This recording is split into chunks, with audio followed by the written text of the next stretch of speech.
बबुआ उड़ा ताड़ धन बड़ुए पापा के आ सोची ह बुढ़ापा के ना।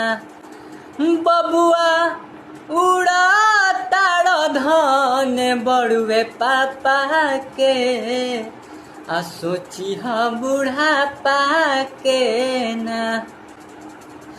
बैला के कमाई भैंसिया काटे चाने आयान हर बनवले बा चढ़ली जवानी हो वान हर बनवले बा चढ़ली जवानी कि माजा महंगा पड़ी मारल गोल गप्पा के आ सोची ह बुढ़ापा के ना।